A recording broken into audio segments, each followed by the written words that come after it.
ये कांग्रेस की थी। मेरे पास उसका प्रमाण है, मैं प्रमाण लेके आता हूँ तब बोल। तो इसमें विरोध किया गया सबसे पहले हमारे माननीय मंत्री हर्षवर्धन जी से कि इसको लागू नहीं करें। और जिस धरती से ये आज़ाद हुआ था इसी जगह पे शास्त्री जी भी उसमें मौजूद थे और इसी जगह से उन्होंने ये बात मंच से कही कि ये हाथी वाले ऐसे ही नाच रहे हैं, ये तो बीजेपी के पिट्ठू हैं, ये कुछ नहीं हुआ। ये यहाँ के मंच से हमारे पास वीडियो रिकॉर्डिंग है और हम पे आरोप लगाया गया कि ये तो बलदेव के लिए बैटिंग कर रहे हैं, ये बीजेपी के पिट्ठू। हमने सारा ये सिलाई क्षेत्र जनवरी में मौजूद था, यहाँ भी मौजूद था और सिलाई भी मौजूद था। हमने कहा जो हमारा काम करेगा हम उसको समर्थन करेंगे, अगर उसमें नहीं कहा तो आपका जूता मेरा सिर।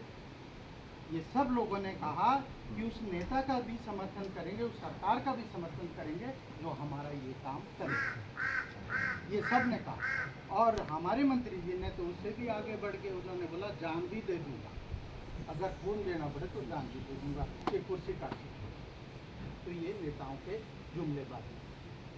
और उसमें से बड़े बड़े योद्धा जो है वो कूद के भाग के उधर बैठे। हमारा काम किसने किया है, कानूनी पहलू पे भी आता हूँ, पर ये भी बताना जरूरी है हमारा काम किसने किया, जो मंडी में पैदा हुआ। हमारा काम किसने किया, जो गुजरात में पैदा हुआ। हमारा काम किसने किया, शांता कुमारी ने जो धर्मशाला में पैदा हुआ। यहाँ अगर हमारा काम किया राजनीतिक स्तर पर तो दो आदमी मानता हूँ। एक के दल में मैं खुद मौजूद रहा हूँ। 92 में जब कमीशन आया था तो नया तक मैं खुद आत्माराम जी ने मुझे लिखा, मेरा नाम ले लिखा। मैं उस टाइम आपको नहीं जानता था, पर मैं ये जानता था कि ये एसपी के साथ मेरी ड्यूटी थी। आया तो जो वो जगत सिंह नेगी जी ने 92 में जो ये प्रस्ताव लाए थे, जो ये याचिका समिति आई थी, इन्होंने हमारा काम किया। जगत सिंह नेगी जी ने स्वर पर सारी बयानात करके और इन्होंने 4 बालक के तर्ज पे इससे मांग की। और उसमें जिन जिन प्रधानों ने, इसमें कांग्रेस के प्रधान थे, बीजेपी के प्रधान भी थे, ये कांग्रेस के हमारे चेयरमैन रहे हैं ये राजेंद्र जी, जिनको खुड़ी कहते हैं, हाँ, उन्होंने बहुत ज़्यादा इसमें समर्थन किया और पूरा उस क्षेत्र में वो बराबर दौरे में सारे। रघुवीर जी कांग्रेस से थे, रतोरिया ये चौधरी सोनवाल, उन्होंने सबसे ज़्यादा काम किया इसमें। बलवीर प्रधान जी का नाम है, मेरे पास याचिका समिति है, जो भी पढ़ना चाहें वो उनकी रिपोर्ट पर लिखा है। बलवीर जी ने सबसे ज़्यादा काम किया कमरों के अंदर और इसको सिरे चढ़ाए। उसके बाद अगर काम हुआ है तो इसमें काम किया है बलदेव सिंह, चाहे कोई बुरा माने या अच्छा माने। उन्होंने इतनी तन्मयता से काम किया कि उस आदमी ने शिरूर के मंदिर में ये कहा, मैं जीतूँ या हारूँ लेकिन मैं इस मुद्दे के साथ हूँ और इसका पीछा नहीं छोड़ूंगा।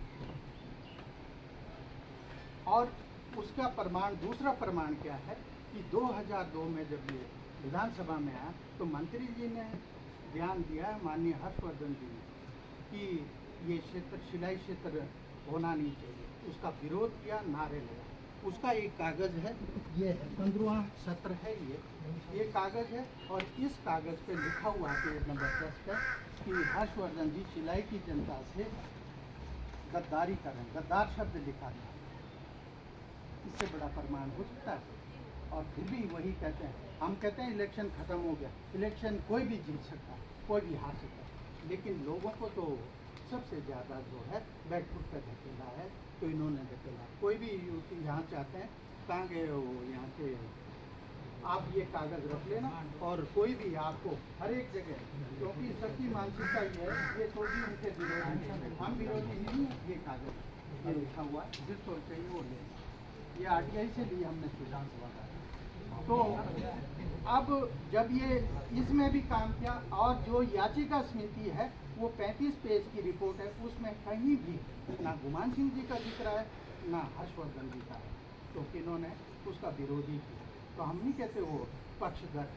और इस बात पे हमें कोई गुरेज भी नहीं है कि जो लोग हमारे साथ भी थे, ये मेरे बड़े भाई बैठे हैं यहाँ, मैंने इनको बोला जयराम जी आए रुको हाँ करे थोड़ा भाई बोला आऊँ इनका क्यों नहीं बोले स्वागत ना करना जना जी टोल रहा था बाबू बेचारे वो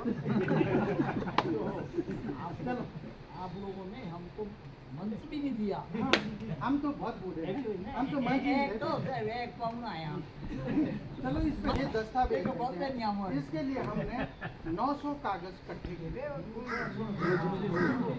इसके लिए आरटीआई से हमने 900 कागज उन कागजों पे भी रोक लगाई उनमें भी हमें कई जगह ये चिट्ठियाँ लिखनी पड़ी कि हम कमीशन के अंदर अपील करेंगे और फाइन लगवाएंगे तब वो इंफॉर्मेशन तक भी हमें नहीं दे रहे थे।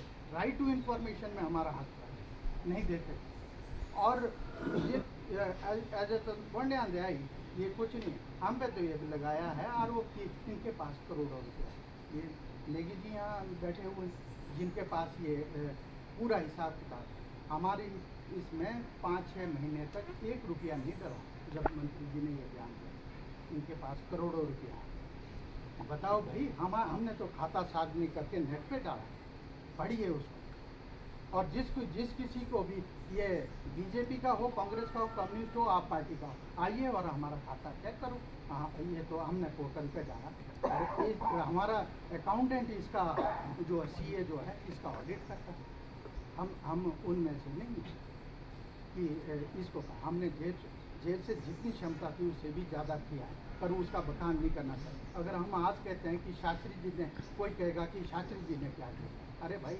जब वक्त को मैं गौर जाऊँ तो गौर वाले पानी